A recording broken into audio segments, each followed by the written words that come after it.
Welcome, what's up, everyone? Welcome to the new episode of the Myles High Podcast. This is Miles Monroe Jr., your host. And as always, the vision and goal of this podcast is to entertain, educate, and elevate you miles high above your fears, your doubts, and any limitations that you may think exist. Always knowing that those limitations only exist in your mind. All right? So I got a good topic I want to discuss today. It actually stems from Sharice's and I's last podcast that we did together, my wife. We did a podcast just kind of discussing our relationship and how we built what we have, and going into our marriage, and we gave a lot of tips and a lot of our examples and experiences that we went through, and we got such a great response that I kind of wanted to hone in on the topic of choosing the right partner. I think it's important for us to, take that decision that we're making to spend the rest of our lives with a particular individual, to take that decision serious, to be intentional about that decision, and to ensure that we're thinking long term when we make our choices, right? The majority of successful and wealthy people in a survey were asked, what's one of the greatest choices that they've made, right? And the majority of them answered, man, the greatest choice that I've made throughout my entire career is the person that I chose to marry. Who we choose to spend the rest of our lives with, who we choose to call our significant other, it affects our personal life, our professional life, and our spiritual life, right? All facets of our lives, all facets of our being is affected by the person that we choose to spend the most of our time with. It isn't a haphazard thing where you see power couples or you see individuals who are successful because there's someone that's standing right next to them, or sometimes even in the front of them, who are cheering them on, pushing them on, taking the load off of them in areas that they need the load taken off so that they can focus on the main thing, right? I'm a big promoter of keeping the main thing, but it'll be difficult to do that if you don't have a support system behind you that's able to support you and embrace all of the other responsibilities that we have as human beings. And what better support system than a spouse, right? Whether it's a husband or a wife, that person that you choose to spend the rest of your life with is, one of the most important decisions that you can make in your life, whether it's your personal life, your professional life, your spiritual life. That person that we choose to spend the most of our time with, the person that we choose to start a family with, the person that we choose to build a home with, that decision is of utmost importance. And I think we need to take it seriously. And I just wanted to kind of break down some of the tips that I would recommend and I would advise you to consider when making that choice. Marriage is more than just finding the right person. Primarily, marriage is about being the right person. Oftentimes we hear people saying, "Man, I'm looking for someone to complete me, right? I'm looking for someone to make me whole." Right. And it's always crazy because, and I mean, all of us kind of had that thought, that perspective at some point in our life, especially at a young age. But as you grow old and you learn more and you develop as an individual, at least for me, I started to realize that I didn't want to bring someone into this intimate space who needed me to fill them up, or I needed them to fill me up, right? I wanted to come into this space, or I knew I needed to be in this space as a whole person, right? Someone that understood who I was, where I was going, why I was here, what I could do, all of the 5 major questions that we kind of broke down on this pod a few pods ago. I wanted to have all of those questions answered, and I knew that it was important. Even if I didn't have all of them answered, I had the majority of them answered. And bringing someone into that union that is kind of along that same mindset is important.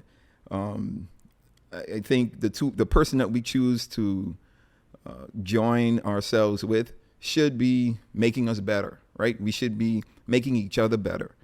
It shouldn't be where our lives start to deteriorate, or we start to become less of ourselves, or we start to become less of the educated person that we were, or the professional person that we were, like where they changes for all the negative reasons. I think we should be encouraging them and developing them as individuals, and they're doing the same thing to us. And then at the same time, we're developing ourselves in a relationship, right? And leading into a marriage that could not only bode successful for us individually, but bode successful for us as a couple as well. So I wanted to offer some tips or some suggestions that I wanted to give. Right, I did some research, some reading, some investigating on my own. Some of these tips I've made use of myself in my journey, and some of them I just thought were good advice to recommend and to relay to you, my audience. So I'm not saying you need to take all of the tips and incorporate them into what you're doing, but use what you can apply. I think they all could, in some way, shape, or form, be beneficial in the way that you choose your partner. All right. So the first tip is to have a strong spiritual foundation.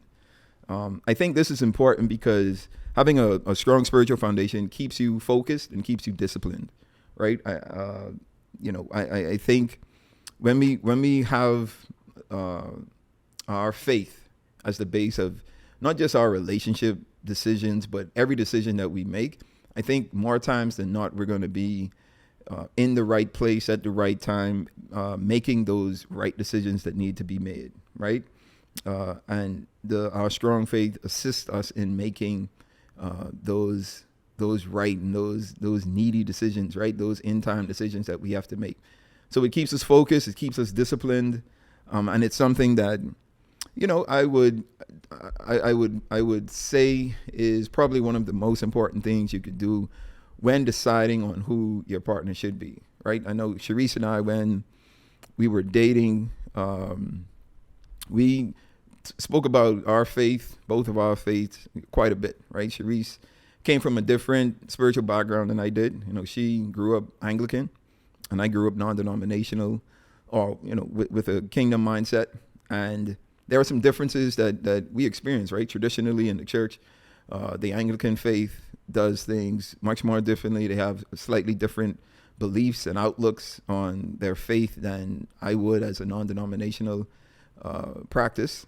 So from a kingdom mindset, I think it was important for me to be open to allow, Sharice to express herself spiritually and express her faith the way that she wanted to. And she was open to kind of understanding who I was and where my faith came from, right? And how important it was to me. So it was something that we discussed on a day-to-day basis, right? We asked each other's questions, right? I asked her a lot of questions about her faith, and we made it a fun exercise, right? She wasn't too familiar with the kingdom teachings or the kingdom mindset when it comes to spirituality, but she was open. She was open to learning, open to experiencing, and I think it allowed us to ultimately be on the same page, right? When it comes to growing our faith together. I think it's important that she continues to work on herself as an individual, and me doing the same as an individual. And that only increases the bond that we can share in our faith growing together. But having a strong spiritual foundation is probably one of the most important things that you can do on the journey of choosing the right partner. The next tip I would give is to forget the checklist. Ladies and gentlemen, that checklist, or the person that you have that is depicted from the checklist that you're putting together, they do not exist. Okay? That perfect person that is the right height and the right body size and the right complexion with the right characteristics, and says and does the right things, and is in this right job, and has this great and right background that you're looking for, and they can cook well, and they can clean, and they can do all of these things that you have checked off on your list. person doesn't exist. They only exist in your mind, right? I could remember, my list that I had put together, and I had a good idea of what I wanted, right? And obviously we start with the physical, right? I wanted a beautiful individual, someone that I didn't mind waking up to, every day looking at and just admiring, right? But I quickly realized that, when you check off all the beauty stuff and then you get to the characteristic traits and all of these intangibles that we carry as human beings, and all of us being different, I started to realize that, man, I couldn't find someone that I could check each and every item off on my list.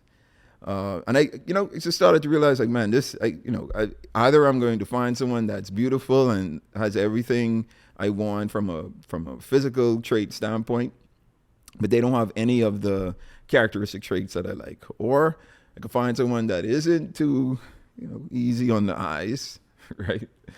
But they have all of the character traits, right? And they just have to figure out, like, okay, what's the balance that I want, right? what are the things that I can live with and that I can't live without? So I kind of just, forgot my checklist, tore it up, threw it away, because I think the checklist also puts us in a box, right? It causes us not to be as open as we should to experience, like, new individuals, new connections. We can find love in the strangest places. And sometimes it's outside of our circles, right? Outside of our expectations, outside of the box that we've built for ourselves. So do away with that checklist is one of my recommendations, and just be open. Be open to experiencing new beginnings, new friendships. We'll get to that in a bit, but just be open to experiencing new things that you probably didn't anticipate you experiencing, right? And I think, you'll be surprised once you let down your guard and just be open to newer and fresher things, the options that are going to avail themselves to you that may surprise you and could end up being, one of the best pairings or decisions that you've made in your life. All right, and then the next tip I wanted to recommend is to be all one. And Sharice and I spoke about this in our pod that we did together, and it just talked about being alone, right? And what being alone actually means. It doesn't just mean being single and being by yourself, but it means working on yourself, understanding the 5 questions that you have to answer for yourself, right? That's who am I? Where am I from? Why am I here? What can I do? Where am I going? Those are the 5 questions that you should be working on. And I think once you're able to really understand who you are, then you're able to be a more total, complete person, a more of a whole individual that you can now bring someone else into the fold. There's this saying that people say all the time, like when they introduce their spouse or when they introduce their significant other, and they say, yeah, I want to introduce you to my better half. Subconsciously and theoretically, like that, I don't agree with that statement. And it's mainly because, like, we're both supposed to be wholes, right? We're supposed to be complete individuals joining together, right? And for me, my wife is my better whole, right? my better, maybe not whole, my better three quarters, my better 75%. No, she don't agree. Okay, cool. But she is a whole person that I'm joining to myself as a whole individual. And I think that's how the bond should be made, right? I don't want, and I never wanted to have, someone like Sharice in my life to complete me, right? I don't want anybody to complete me, because, if things don't work out, or, let's knock on wood, Sharice passes and she leaves, I still have to carry on with my life, right? And be able to move on. And I'm sure she would disagree, because, she and I have had this conversation before. And she's like, if I go, you ain't getting married again, or you ain't this, that. I'll just be like, come on, babe. Let's be real. I'll pull both of y'all. So, nah, but we're supposed to be whole individuals, and that's what being all one is, right? Yes, you may be alone. Yes, you may be a single individual, but you're working on yourself, working on defining who you are, understanding and discovering what your purpose is, going through and developing your gifts. And on that journey of life, on that journey of purpose, that's when it's the best time for you to identify someone and to join with that person to live out the both of your lives. The next thing would be to start with friendship. I don't encourage jumping into a committed relationship off the bat, right? And I could remember when I was a teenager, getting into girls and really feeling myself, right? And I went to my dad and be like, yo, Dad, this is my girlfriend, I want to introduce you to my girl. And he was like, okay, cool. Like, this is what you want to do? You sure? Like, Chara, you young, you got a lot of life to live, a lot of learning to do. You sure you want to be committed this early? Kids, teenagers, we think we know it all. We think we have it all together. And I was like, of course, I got it. I'm good. But in hindsight, I was nowhere ready for a committed relationship. And I think just becoming friends, right? And I think that's the good thing about Sharice and I. She and I were friends first, right? We discussed this on our last pod. And, we had a friendship from high school. And we went through our young adult years, even into our adult years, just as being friends. And that developed into us growing fond of each other, deciding to date. And even in the dating phase, right, we still continued on as friends. So I would suggest that, and I know it's hard sometimes for you to maybe find someone in your friend pool, because that's kind of what, Sharice and I kind of worked out to be.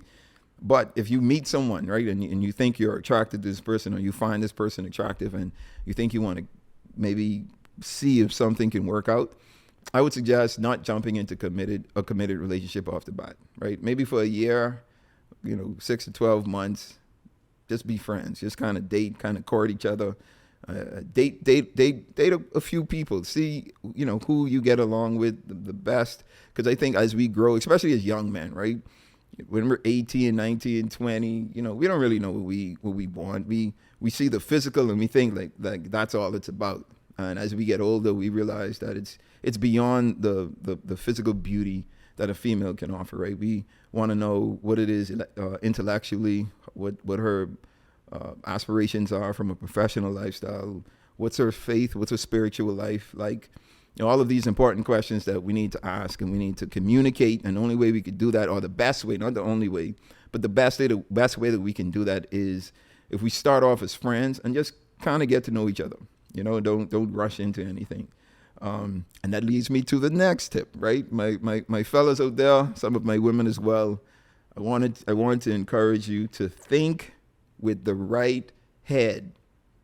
Ladies and gentlemen, let's not make decisions based off of lust, or let's not let our lust make our decisions for us. Right? Think with the right heads, and that's a head on top of our bodies. I can't tell you how many relationships I've known that did not work out because they didn't put the horse before the carriage, right? They didn't align the ducks up in a row.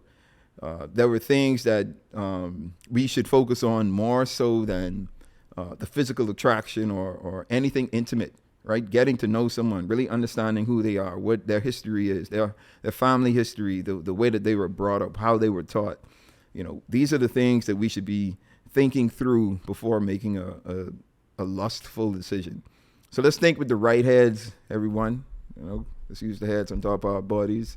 My guys, let's not use the heads that kind of takes control when, at certain points in the day or in the week. Like, I understand, and this is a real thing, and I want to be as real and honest as I can. But let's try to be mature about it. Let's try to be disciplined about it, and let's think with the right head, right? And the last tip is the 80-20 rule.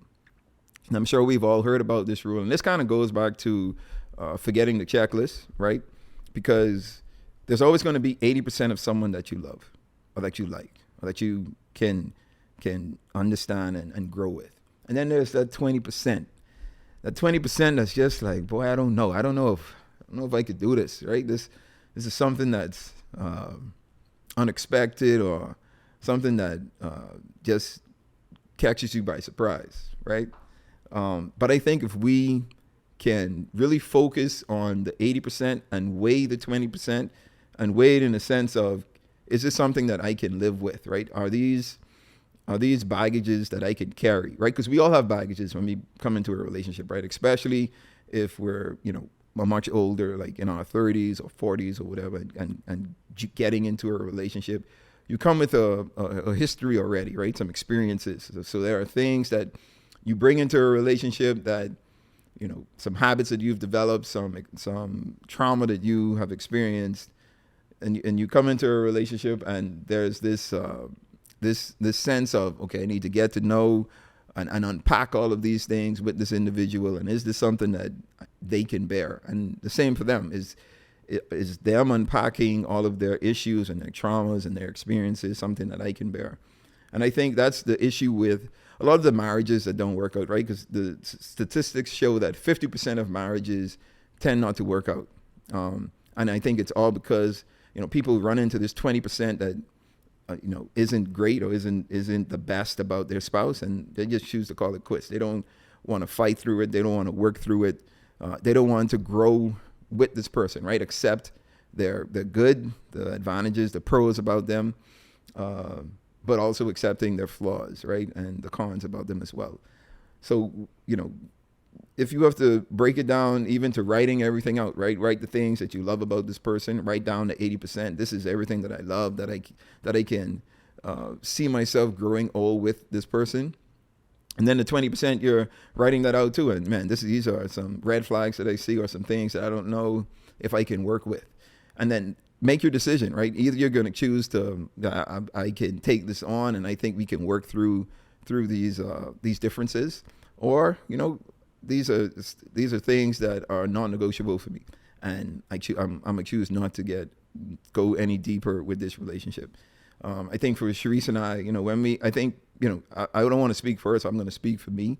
But when I kind of weighed the pros and cons of her as an individual, being in a relationship with me, I started to realize that the cons really weren't that serious, right? There were things that I didn't like, and things that I, didn't know if I can grin and bear. But as we started to continue to grow together and develop, I started to realize that she wasn't as bad as she may seem, right? She's a little firecracker, a little fiery. That's, one of the traits that I like, but it's also, it's kind of those like, you like it, but you hate it at the same time. Who's gonna tell a waiter your food's not right? So that's a meme that she always just remind me of.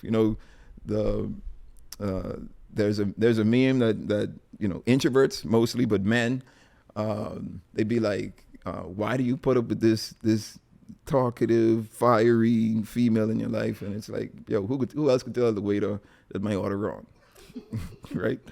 So weigh the pros, weigh the cons, and make a decision. And again, don't allow the 20% to discourage you from joining into something that could be something great, right? And that you can create and build a life with that you won't be able to find with someone else.